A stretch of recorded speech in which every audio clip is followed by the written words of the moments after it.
Hey everyone, it's Kim, and welcome to the 1 month postpartum vlog. Yes, today I am 1 month postpartum, so bear with me. I have several things to go over, being as 1 month is kind of a big milestone after giving birth.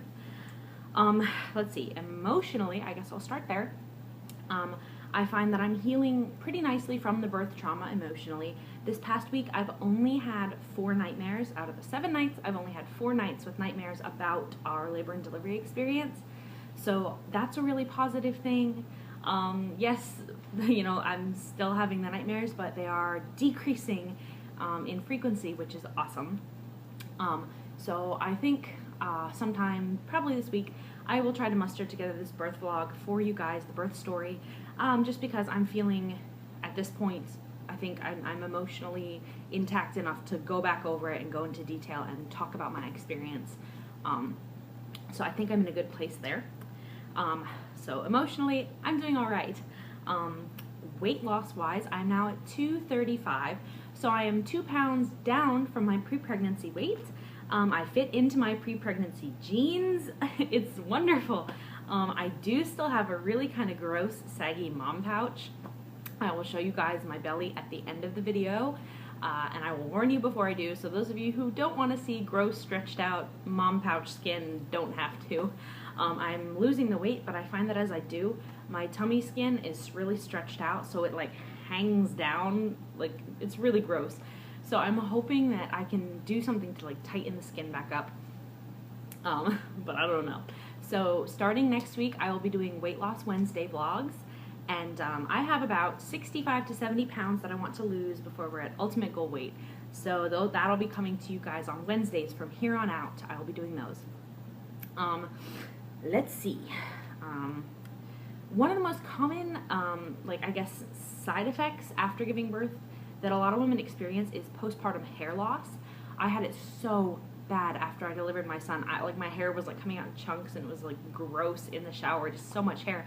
This time around, I haven't had that at all. So I was expecting it to kick in maybe like 2-3 weeks postpartum tops, but I have not experienced it, and I'm now sitting at 1 month. So I'm thinking maybe I just won't experience the hair loss this time around. I don't know. But like it's not going anywhere. It does not come out. So I thought that was kind of interesting.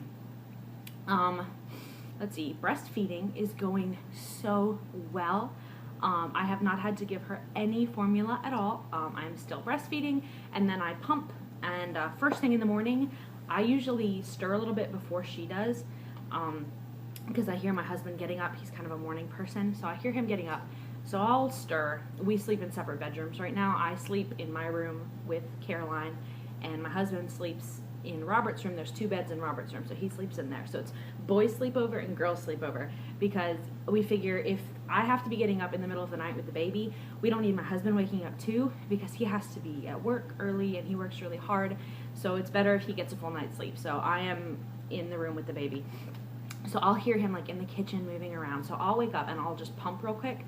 And I usually get anywhere from 8 to 10 ounces, like first thing.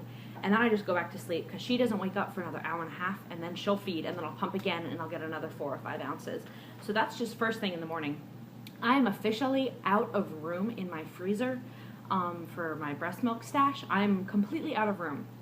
So if anyone has any like recommendations for a good freezer, like where to get one, I don't know if I want like one of those like chest freezers, or I don't really know much about like secondary freezers. So if anybody knows anything about freezers that we could get, that I could use purely to store my breast milk, that would be pretty super.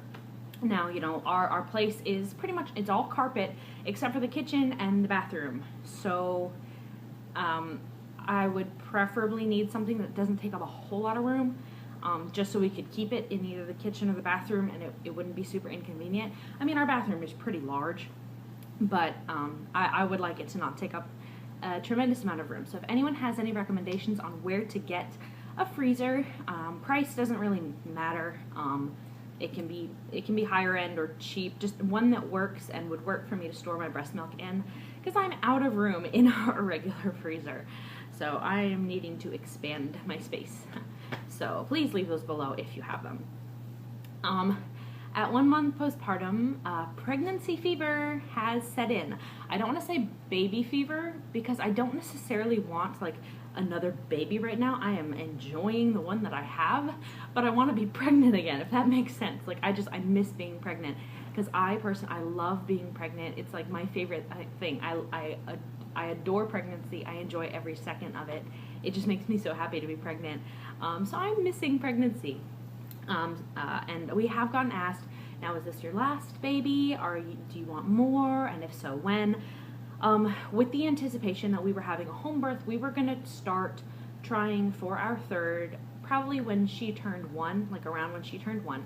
However, given that I had an emergency C-section, we will not be trying for our third child for at least 2 years, possibly more. I want the best shot at a VBAC that I can get. I will be planning a home birth with our next pregnancy, so I want just personally to feel confident in my body. So we're gonna give it until she's at least 2. We might even stretch it to 3. So in the meantime, I will be getting the Paragard IUD. It's the non-hormonal IUD. I had the Mirena last time, hated it. It screwed me up, messed with my hormones so bad. So we will be skipping the hormonal birth control this time around. I'll be doing the Paragard. I have to make an appointment to get that inserted and get all that done.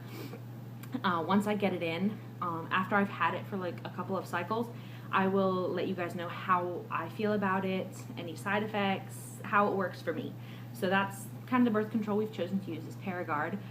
And then in a few years' time, when we decide that we are ready to venture into the land of 3 children, I will be taking that out and we'll be trying again. But the C-section did change our plans on when we want to have another one. So it will not be for several more years. Let's see. Something random that happened this week. My left shoulder, like my collarbone and then where it connects to your shoulder, has been in intense pain. The first night it happened, I couldn't breathe. Every time I breathed in, it was like sharp knives were just stabbing through my shoulder.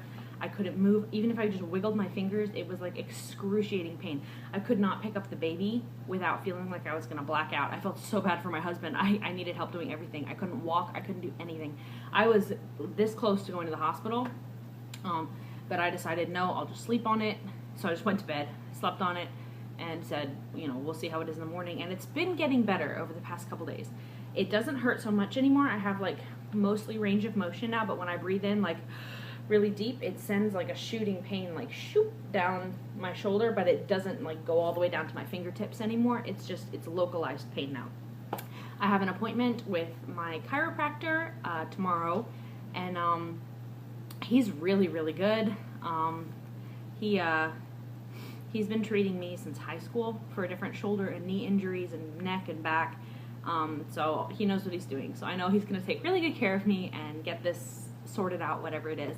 I have no idea what could be causing it. I didn't strain it. I didn't do it. I just woke up and it was hurting. So I probably just slept on it funny, but that's something weird that's been happening this week. Someone said it might be trapped air from my C-section, but I don't know how that would get to my, I don't know. I have no idea what's causing it, but it's uncomfortable, to say the least. I guess, as many of you know, I don't even remember if I've mentioned this previously, but in my postpartum updates, I had bought the Bellafit postpartum recovery girdle. I had bought the one for a natural vaginal childbirth. I did not buy the C-section one because I was not anticipating having a C-section, but I bought the natural one. So I was not able to wear it immediately after my C-section. It took about a week before it would fit because of all the swelling from the surgery. So it took about a week, but then from 1 week postpartum, I started wearing it. I've been wearing it every day.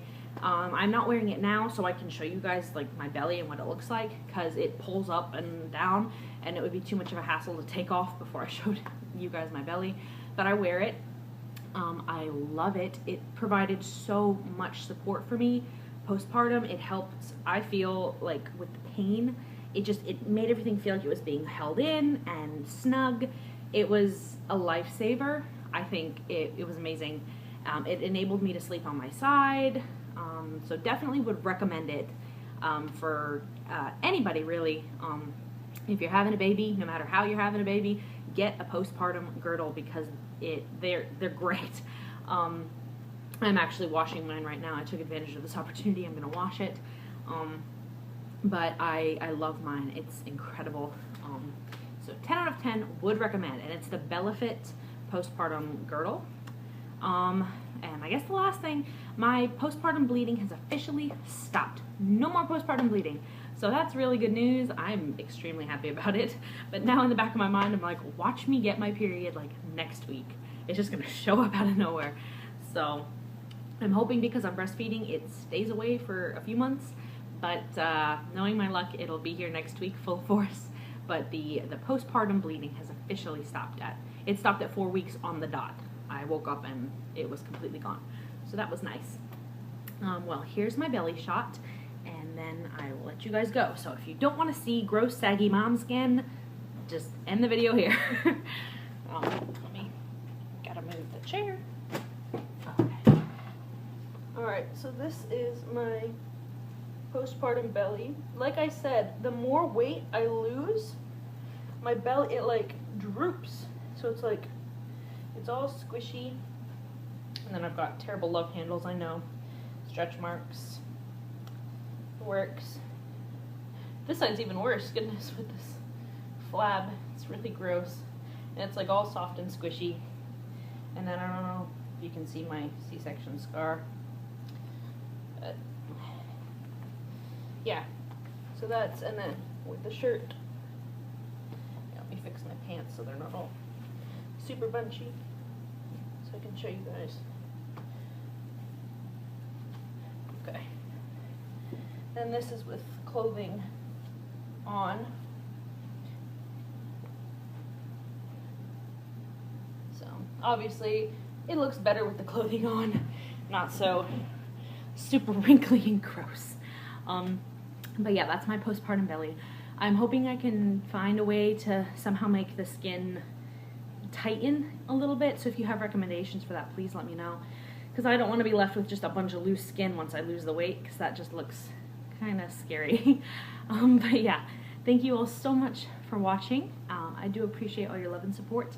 The Caroline's Corner 1 month vlog will be coming tomorrow because I have her pediatrician's appointment first thing in the morning, and I would like to include her stats such as weight and length and stuff in that video. So I'll be filming that video for you guys tomorrow. So keep your eyes out for that. And until next time, guys, bye.